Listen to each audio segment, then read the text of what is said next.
आमेर नरेश श्री पृथ्वीराज जी स्वामी श्री कृष्णदास पयोहारी जी के शिष्य थे।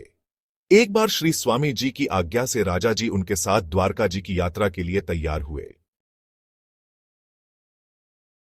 राजा के दीवान ने जब यह बात सुनी तो उसे दुख हुआ। वह रात को एकांत में श्री पयोहारी जी महाराज के पास गया और महाराज से चुपके से कान में कहा, महाराज जी, इस समय राजा तन मन और धन से साधुओं की सेवा में लगे हुए हैं। आमेर नगर की जनता में भक्ति की सुंदर भावना व्याप्त है। राजा के चले जाने से साधु सेवा में तथा भक्ति प्रचार में बाधा होगी। अत मेरे विचार से तो आप राजा को साथ न ले जाएं, सो ही ठीक है। श्री पयोहारी जी ने कहा, तुम जाओ, मैं राजा को साथ नहीं ले जाऊंगा। मंत्री की बात को स्वामी जी ने राजा से नहीं बताया। प्रातःकाल राजा पृथ्वीराज हाथ जोड़कर श्री स्वामी जी के सामने खड़े हो गए। तब श्री स्वामी जी ने आज्ञा दी कि तुम मेरे साथ न चलकर यहीं आमेर में ही रहो और साधु सेवा करो। राजा ने श्री पयोहारी जी से प्रार्थना की, प्रभो, मैं श्री द्वारकानाथ जी के दर्शन, श्री गोमती संगम में स्नान एवं भुजाओं में शंख चक्र की छाप धारण करूं, इसीलिए आप अपने मन में मुझे भी साथ ले चलने की इच्छा कीजिए। श्री स्वामी जी ने कहा, राजन, तुम अपने मन में तनिक भी चिंता न करो।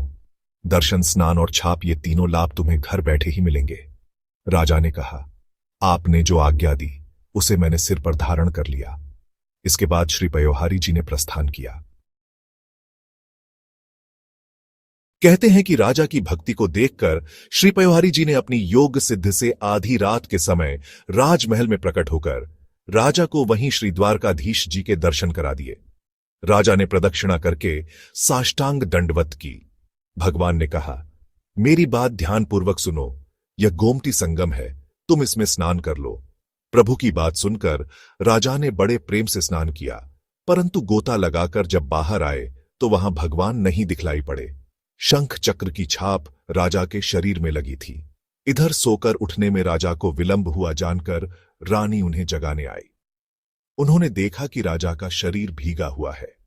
कैसे भीगा है पूछने पर राजा ने कहा, अभी मैंने श्री गोमती जी में स्नान किया है, तुम भी मेरे शरीर एवं वस्त्रों में लगे जल का स्पर्श कर लो और श्री द्वारकानाथ जी को हृदय में धारण कर लो। रानी ने ऐसा ही करके अपने को बड़भागिनी माना। सवेरा होते ही आमेर नगर में उसके बाद संपूर्ण राज्य में भक्ति के चमत्कार का शोर मच गया। बहुत से लोगों ने आकर राजा का दर्शन किया।